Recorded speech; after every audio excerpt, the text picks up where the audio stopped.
Hello and welcome back to another episode of Notion Bonsai, and today I'm going to be showing you how to stratify, germinate and grow Japanese maple from seed.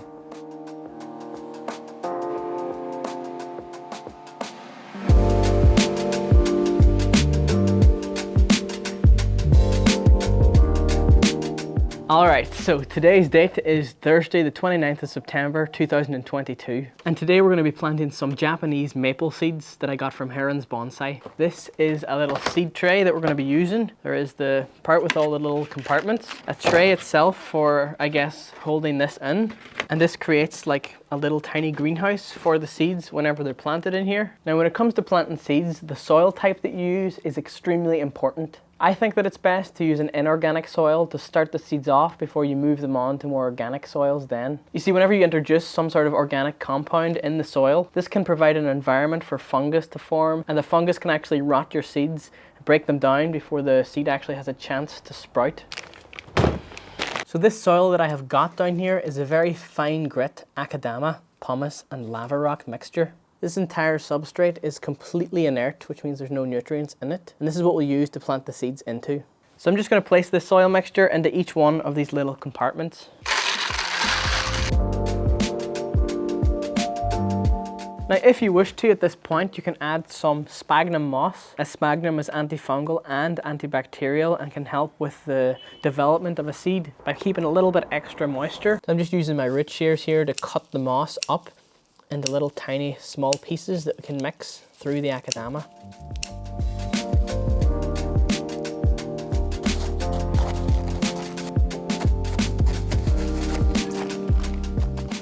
Alright, so this looks pretty good to me, and now it's time to start planting the seeds. And because I don't have an abundance of these particular maple seeds, I really want to ensure that all of these seeds will grow. So this is some of them here, and in this other piece of paper towel, I've got a lot more of them here. I had these seeds soaking for 24 hours in lukewarm water, and these are the seeds that sank and these are the seeds that float. And as a general rule, the seeds that float after 24 hours of being in water are the unviable seeds. So I'm going to do these ones last, but I'm going to do them anyways, just in case, you get the odd one that sprouts. But to really ensure that these seeds are going to grow, I want to kill off any fungal spores that may already be on the seeds. And to do that, I'm going to mist them with a very, very dilute solution of lime sulphur in a ratio of 20:1, which is water and lime sulphur. This will just kill off any bacteria or fungal spores that will be on the seeds. And from there, we can begin planting them.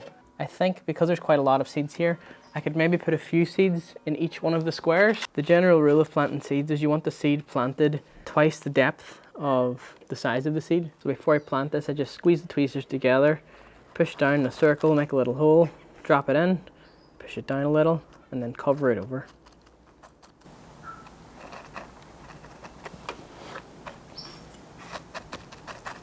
Now I would like to take a little moment to talk about stratification. And what is stratification? Stratification is the process in which you place seeds in a cold environment after they have fallen off the tree. And it's a way of getting the seed to germinate quicker or activate the seed to germinate. Maple seeds like this, if I would like to stratify them, I would place them in a fridge for about 6 weeks in a container just like this. And that makes the seed think that it's going through winter. And then whenever you take it out of the fridge, the seed will then begin to grow once it's placed into a warmer environment, as the seed will then think it's spring, it's time to grow, and it will germinate. Now I could do that with this particular tray of seeds, but as it's autumn right now, the time that the seeds are falling off the trees, I'm okay leaving this tray outside in the winter here to go through it naturally, like a natural stratification process, and they should grow in spring without me having to place them in the fridge. But if it's a different time of year for you, or you're in quite a hot climate where you don't really get a really cold winter like here in Ireland, then I would advise stratifying your seeds in the refrigerator.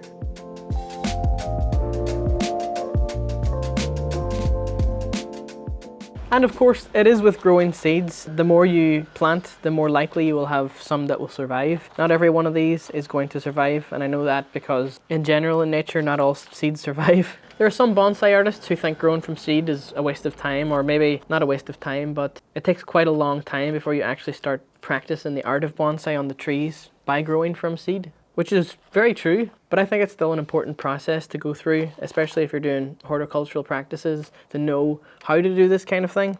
But what's more is sometimes by growing from seed, you can actually get a genetic variation, and sometimes, in a very rare case, you'll get a specific genetic variation, a mutation. So possibly you could grow a maple that would be very, very beautiful and small leaves. But whereas growing from cuttings and air layering, that method of propagation is a direct copy of the parent plant, so there's no genetic variation. Seeds is almost like spinning a roulette wheel, seeing what it lands on.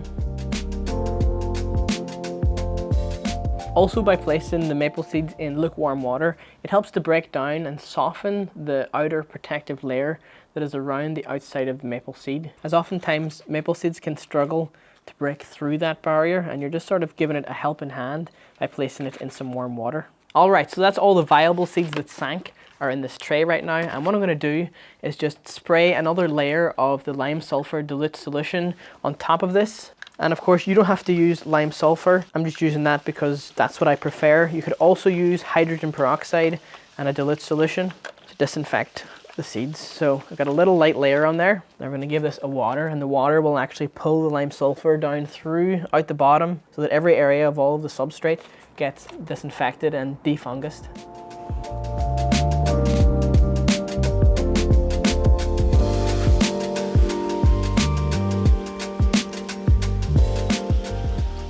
So now hopefully these seeds are going to stay somewhat moist throughout the dormant season in winter. And if they ever dry out, I'll just add a little bit more water. But I don't want these seeds to get flooded, as it could then begin to rot the seeds. And now these seeds are going to be placed into this little small greenhouse that I have here. Because we want the seeds to go through that cold environment and the stratification process, I'm going to keep the door of this little greenhouse open over winter. And the only reason that I'm placing them in here is so that when it rains, the seeds don't get too wet.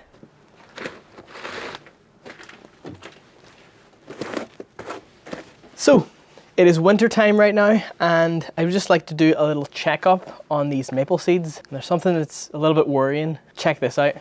Do you see it?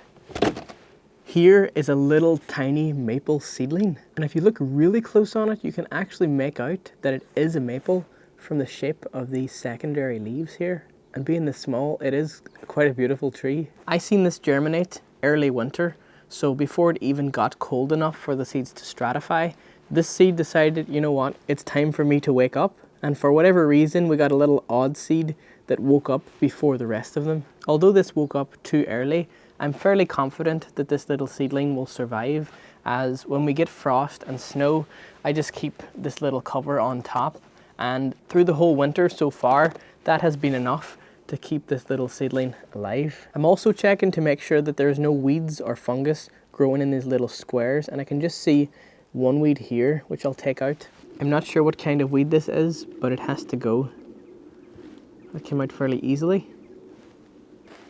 And on the pots, there's no real sign of fungus. Welcome. Today is the 7th of March 2023, and we're here to look at the maple seeds. So let's have a look at these. Look how many there is. Okay, I'm really excited about this. The one from last year that shot up, it has survived throughout the entire winter. It's spring now. We've got little maple seedlings all over the pot. I would highly recommend growing a few bonsai from seed. It's extremely satisfying when you see it grow like this. Now these little maples here are very young and very thin to do any work on at the moment. I think I'm going to keep them in this little tray for another couple of months, maybe another year, just until it thickens up a little. And because these are maples, I know these are going to be quite thick in maybe 2 or 3 years time, but they're still really young, really thin and delicate, so I don't really want to come in and try and pot these into a different pot or anything quite yet. I would say this is a success in growing these maple seedlings. There's still even lots of super tiny ones that are just starting to come out of the soil like this. In hindsight, I maybe could have planted these in a different substrate. It would have been cheaper, but I don't mind so much using bonsai soil. I have heard that when seedlings are growing and you're growing them in an environment where there's no wind, it's sometimes good to just brush your hand lightly over the little seedlings, and this simulates the wind moving the little seedlings. And by doing this, with each bend of the little seedlings, it encourages it to strengthen itself up, therefore thickening a little bit faster. Because if you let it grow without any resistance to things hitting it, it could grow a little too weak. I've only heard this from tomato growers. Not sure how true this is for maples, but it could be something to try. Now after the seeds have germinated like this, It's really important to make sure that they do not get attacked by things like greenfly or aphids, because these are at such young stage of development. If aphids or greenfly started sucking the sap out of these little trees, then they could die quite quickly. So I'm going to keep it covered in this little mini greenhouse here. If they do get attacked by insects, I will then come in and give them a light mist with a pesticide. You can use any pesticide you like, just be careful when using it. Or if you don't want to use a pesticide, you could also use a little dilute solution of dish soap and water and give them a little spray, and the soap kind of suffocates the aphids. I'm just super happy with how these have grown. It's amazing. And on that, I'm going to end off this video right here. If you enjoyed, please remember to leave a like down below. It really helps out the channel a lot and the YouTube algorithm. And let me know what you thought of this video down in the comments. Would you do anything differently? I'm always open to new ideas. If you would like to support me in the things that I do on this channel, hit the thanks button down below. And if you would like to stay updated on all of the things that I do off camera, please follow me on Instagram. It's at notionbonsai, and you'll be able to see all the pictures and things that I upload on there. But on that, thank you so very much for watching.